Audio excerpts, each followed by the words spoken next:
Hi, welcome to my shop again.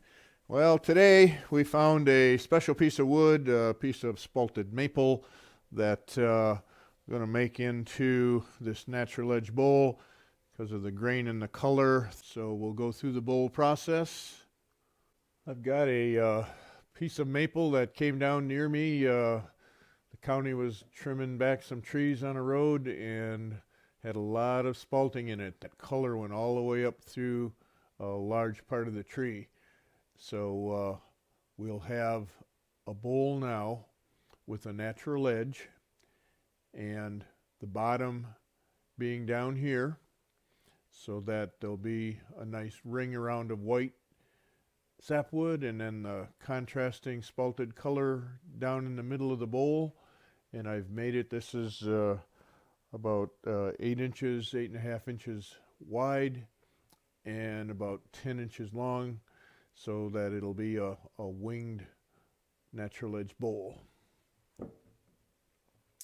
As always, put it between centers on the balance point and we'll get it trued up.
So now you can see I'm started to get some of this bowl shape out of here, this back area.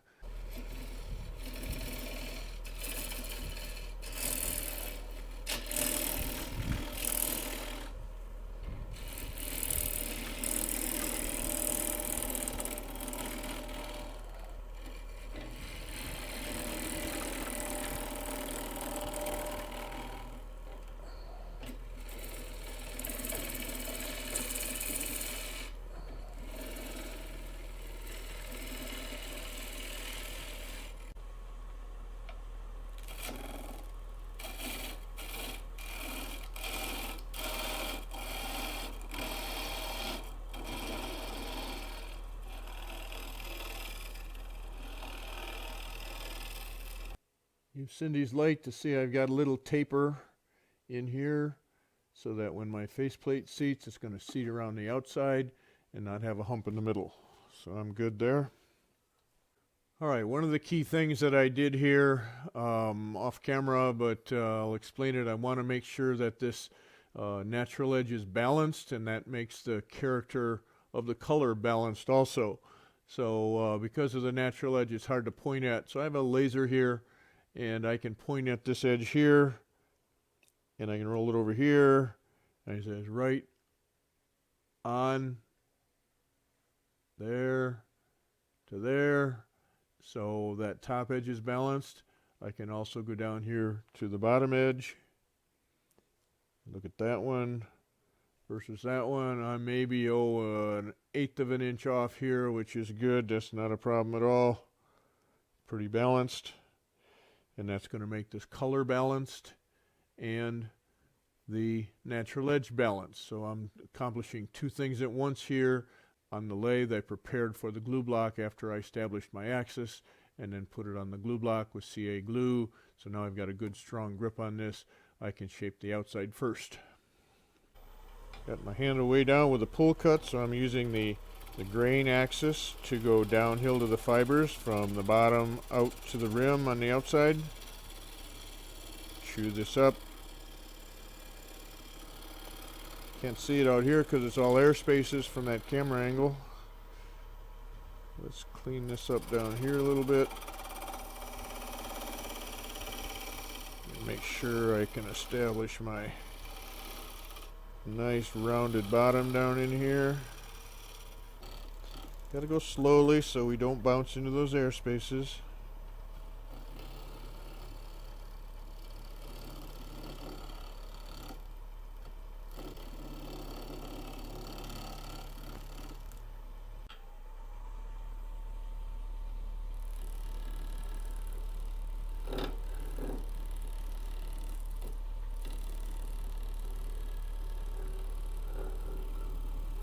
Alright, we got this outside shape all nice and clean and done and shear scraped.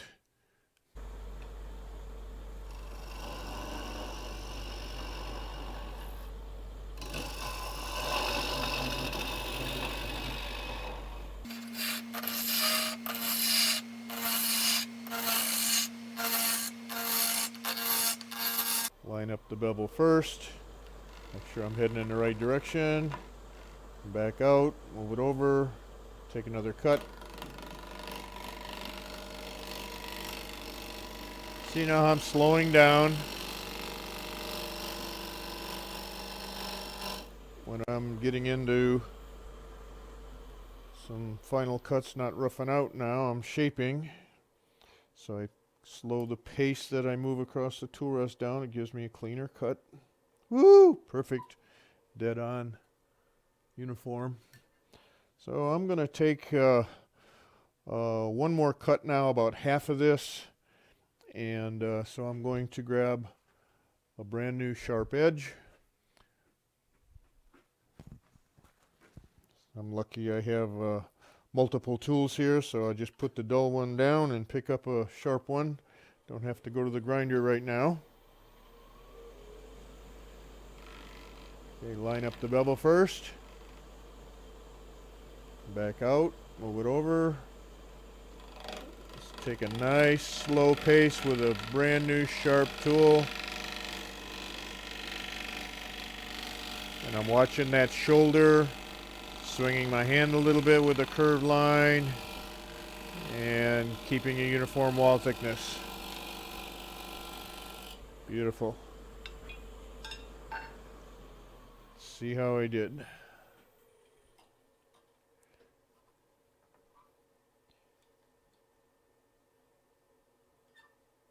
Right on. I'm pretty good there.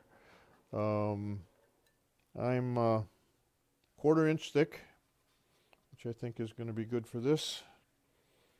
All right, let's waste off a little bit more wood in the middle here and make another stage.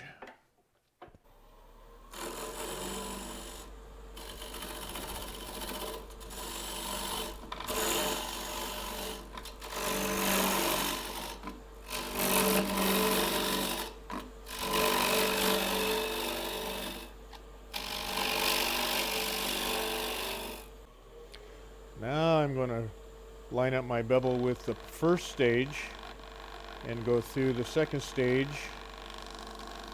and just pretend that little shoulder's not even there.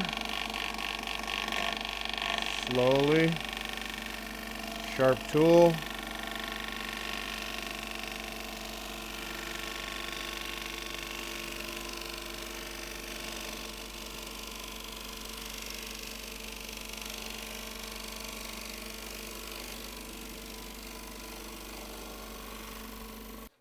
Okay, no transition shoulder and a nice uniform wall thickness. Nailed it. All right, now I'm down into solid wood. Now it's going to be a lot easier. Let's get rid of some of this waste wood.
Okay, I've got this all sanded now and reversed it, taken it off the glue block and reversed it with my tailstock, holding it in a friction drive with a pad inside the bowl. And now we can finish up this bottom and get the height that I want and the shape that I want for my foot.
So you can see right here, I've taken that curve into the surface of the wood. No humps, no bumps, perfect. On the other side, I've got a little tool mark because it's round, it's dried out of round. If I take this tool mark away, on the other side, I'll make a little divot. So I can sand that little tool mark away real easy. Now let's finish this bottom. In here, we'll get that all cleaned up and ready to sand. Put a little detail in the bottom. Lower my handle and shear scrape this, get this nice and clean so I don't have to sand much.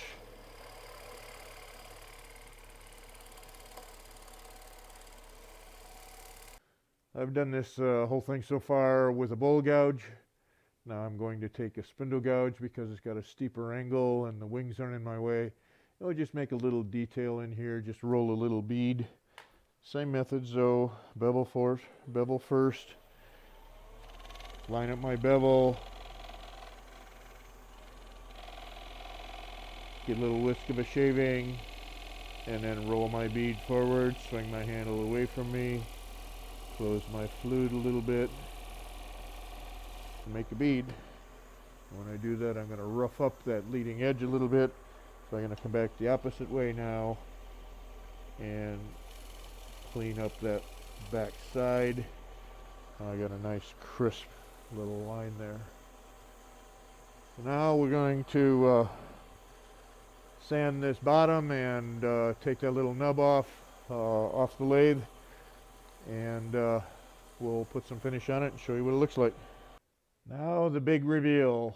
I've finished that bottom, got that all cleaned up, put my signature on it, had it all sanded down 600 grit, and softened these edges, made it nice and soft and huggable. So let's put some finish on it and see what this color is going to look like. I use a wiping varnish. So I wipe it on and wipe it off. So we just slobber it on. Ooh, there we go. Now we're starting to see what's happening. Oh, look at there.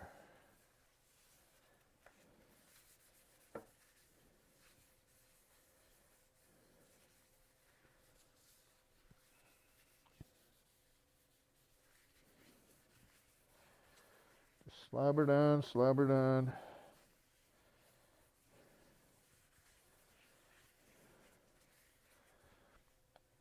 Gorgeous. Okay, this is what we look like.